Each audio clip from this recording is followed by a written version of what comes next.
हर रोज एक नई कहानी देखने के लिए चैनल को सब्सक्राइब करें और बेल आइकन दबाना ना भूलें।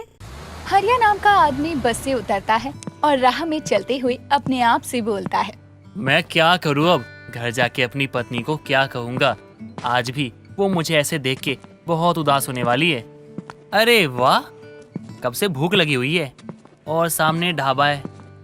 आगे की बातें बाद में सोचूंगा, अभी पहले पेट पूजा कर लेता हूँ। हरिया ढाबे पर जाता है और पेट भरकर खाना खाता है, लेकिन जब पैसे देने की बात आती है तो बिल देखकर वो ढाबे के मालिक से बोलता है, इतना बिल किस लिए? मैंने तो सिर्फ दाल रोटी मंगवाई थी, उसका इतना बिल कैसे आ गया? अरे इतने पैसों में ना मैं 10 दिन खाना खा लूंगा बाहर जाके। देखो, हमारा टाइम खराब मत करो, पैसा भरो और निकलो यहाँ से। जब जेब में पैसे नहीं होते तो इतने बड़े ढाबे में आते क्यों? अरे भैया, लेकिन मेरे पास इतने पैसे नहीं है, तो इसका बिल कैसे दूं? हरिया की बात को सुनकर ढाबे के मालिक को गुस्सा आता है और वो कुछ लोगों को बुलवाकर उसकी खूब पिटाई करवाता है। कुछ देर बाद हरिया घर पहुंचता है। उसके शरीर पर चोटों के निशान देखकर उसकी बीवी घबरा जाती है। आपको इतनी चोट कैसे लगी? क्या हुआ आपको? वो मुझे ना भूख लगी थी, एक ढाबे पे खाना खाने बैठा था, तो दाल रोटी के दाम आसमान को छू रहे थे और मेरे पास उतने पैसे नहीं थे कि मैं वो खाने का दाम भर सकूं, तो उन सब ने मिलके मुझे खूब मारा। आपको क्या जरूरत थी इतने बड़े ढाबे में जाकर खाना खाने की? आजकल के लोगों में तो दया नाम की कोई चीज ही नहीं है। तुम चिंता मत करो, ये घाव तो भर जाएंगे आज नहीं तो कल। लेकिन हमारी गरीबी का क्या? मुझे ना आज भी काम नहीं मिला। आप चिंता मत कीजिए, सब ठीक हो जाएगा। राधा, आज जो मेरे साथ हुआ है उसे देखकर मेरे मन में एक विचार आया है कि ना जाने कितने हमारी तरह गरीब होंगे जो ढाबे का खाना खाना चाहते होंगे और जाते भी होंगे, लेकिन खा नहीं पाते होंगे क्योंकि उनके पास पैसे नहीं होते होंगे। तो क्या हम अपना एक ढाबा खोले जिसका नाम गरीब का ढाबा रखेंगे और खाने का दाम इतना कम होगा कि कोई भी खा सके। कम से कम हमारे सपने पूरे नहीं होंगे तो क्या, सबके सपने तो हम पूरे कर ही सकते हैं। वैसे सुझाव बुरा नहीं है, हम अपने घर में ही एक छोटा सा ढाबा खोल लेते हैं। लेकिन उसके लिए पैसे चाहिए होंगे, वो कहाँ से आएंगे? आप चिंता मत कीजिए, मैंने उसके लिए भी सोच लिया है।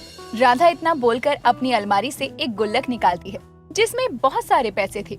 जैसे तैसे करके दोनों घर में ही 4 कुर्सियां और बर्तन रखकर अपना एक ढाबा खोल लेते हैं, जहां के खाने के दाम बहुत सस्ते थे और उनका घर भी गांव की मेन सड़क से कुछ ही दूरी पर था, जिसके कारण उनका ढाबा कुछ ही समय में अच्छा चलने लगा। वहीं दूसरी तरफ मुखिया के ढाबे पर काम हल्का हो गया, जिस पर मुखिया अपने 2 पहलवान बल्लू और कद्दू से बोलता है, मेरे ढाबे पर लोग क्यों नहीं दिखाई दे रहे हैं? इस समय तक तो लंबी लाइन लग जाती है खाने की। हमारे गांव में नया ढाबा जो खुल गया है। ये क्या बोल रहे हो तुम? हम सच बोल रहे हैं मुखिया जी। हमारे गांव की सड़क पर हरिया और उसकी पत्नी ने एक छोटा सा ढाबा खोला है और उनके खाने के दाम भी कम है, जिसके कारण मुसाफिर से लेकर गांव के सभी लोग वहां खाना खाने जाने लग गए हैं। इसमें तो हमें बहुत नुकसान होगा। तुम दोनों एक काम करो, आज रात जाकर ना उन गरीबों का ढाबा तोड़ दो। ना ही ढाबा रहेगा और ना ही लोग वहां जाएंगे। जैसा आप कहें मुखिया जी। रात होने के बाद बल्लू और कद्दू हरिया के ढाबे पर जाते हैं और उसका सारा सामान तोड़ फोड़ कर दबे पांव वापस आ जाते हैं।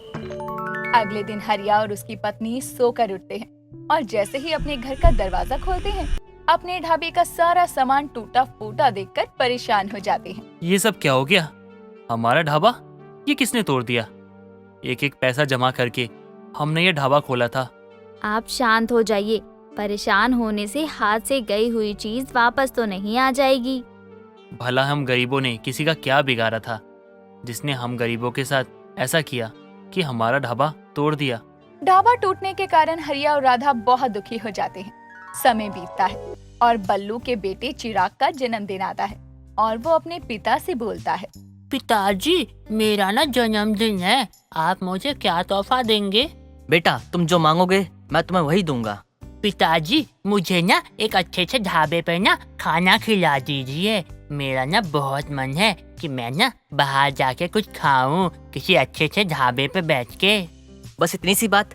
ठीक है, तुम तैयार हो जाओ। मैं आज तुम्हें और तुम्हारी माँ को इस गांव के सबसे महंगे और अच्छे ढाबे पर ले जाऊंगा। चिराग अपने पिता की बात सुनकर खुश हो जाता है और तैयार होने चला जाता है। कुछ देर बाद बल्लू अपनी पत्नी रानी और बेटी को लेकर मुखिया के ढाबे पर जाता है और जैसे ही बैठने लगता है तभी मुखिया वहाँ आ जाता है। तुम कहाँ घुसे चले आ रहे हो मेरे ढाबे में? ये तुम्हारी औकात से बाहर है। तुम ये क्यों बोल रहे हो कि तुम मेरे घर के नौकर हो? नौकर? मालिक, आज मेरे बेटे का जन्मदिन है। इसका बड़ा मन था ढाबे पर खाने खाने का, तो मैं इसे अपने ढाबे पर ले आया। ये मेरा ढाबा है, तुम्हारा नहीं। और तुम यहाँ पर बैठने लायक नहीं हो। जाओ, जाकर बाजार में चाट पकौड़ी खाओ। निकलो यहाँ से, पता नहीं कहाँ से चले आते हैं। बल्लू को मुखिया की बात का बहुत बुरा लगता है और वो अपने परिवार को लेकर घर आ जाता है और अपनी बेटी से बोलता है, मुझे माफ कर दे बेटा, तेरे ढाबे पे खाने की इच्छा मैं पूरा नहीं कर पाया। आप दिल छोटा मत करिए, चिराग के ढाबे पर खाना खाने की इच्छा जरूर पूरी होगी। चलिए, मैं आपको एक ऐसे ढाबे पर ले चलती हूँ जिसका खाना अच्छा भी है और सस्ता भी। रानी अपने परिवार के साथ हरिया के ढाबे पर जाती है और ढाबे का सारा सामान टूटा फूटा देखकर वो राधा से बोलती है, आपके ढाबे को क्या हुआ?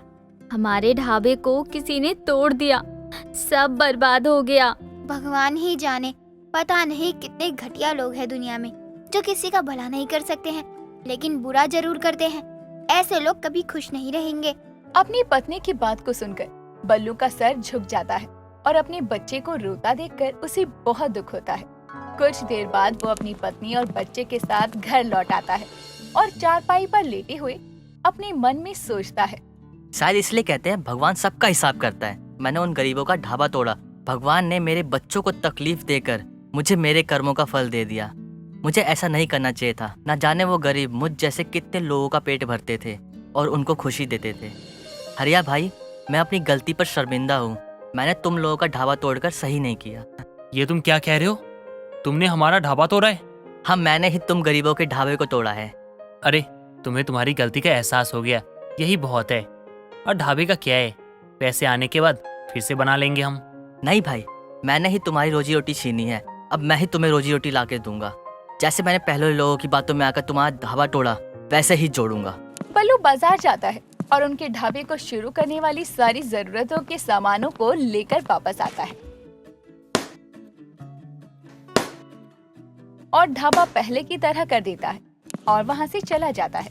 जिसके बाद हरिया और उसकी पत्नी फिर से अपने ढाबे का काम शुरू करते हैं। दूसरी तरफ बल्लू के काम पर ना पहुँचने से मुखिया कद्दू से बोलता है,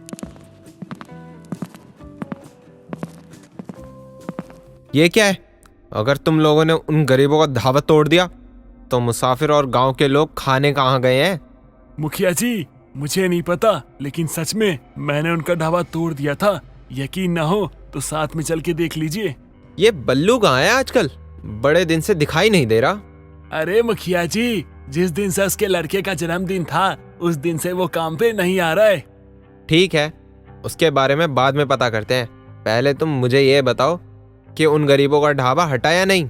अरे हाँ मुखिया जी, उसे तो हमने कब का तोड़ के फेंक दिया है। अब तो बेचारा बैठ के रो रहा होगा।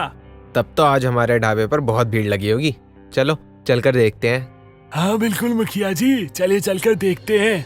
कद्दू और मुखिया हरिया के ढाबे की ओर चल देते हैं। जहाँ पहुंचकर वो देखते हैं कि हरिया के ढाबे पर बहुत भीड़ लगी थी। मुखिया गुस्से में बोलता है, ये क्या है? तुमने तो बोला कि तुम दोनों ने इनका ढाबा तोड़ दिया। वो लोग बैठकर रो रहे होंगे, लेकिन ये तो अपना बड़े मजे से ढाबा चला रहे हैं। एक काम तुम लोगों से ठीक से नहीं होता। मालिक, मैं सच कह रहा हूँ, मैंने और बल्लू ने मिलके रात के समय इनके ढाबे को तोड़ दिया था, लेकिन अब ये दोबारा कैसे चल रहा है ये समझ नहीं आया मुझे। लगता है इससे काम नहीं चलेगा। इन गरीबों ढाबे के साथ साथ इनको भी हटाना पड़ेगा, तभी मेरा काम चलेगा। मुखिया जी, मैं कुछ समझा नहीं, आप कहना क्या चाहते हैं? मैं ये कहना चाहता हूँ कि आज रात में सिर्फ ढाबे को मत हटाओ, बल्कि ढाबे के साथ साथ इन दोनों को भी हटा दो। रोज रोज की परेशानी खत्म हो जाएगी। कद्दू और मुखिया वहाँ से चले जाते हैं। रात होते ही कद्दू अपने साथ 2 लोगों को लेकर फिर से हरिया के ढाबे पर आता है और तोड़ फोड़ करके हरिया को मारने लगता है। तभी बल्लू वहाँ आता है और दोनों के बीच बहुत मारपीट होती है।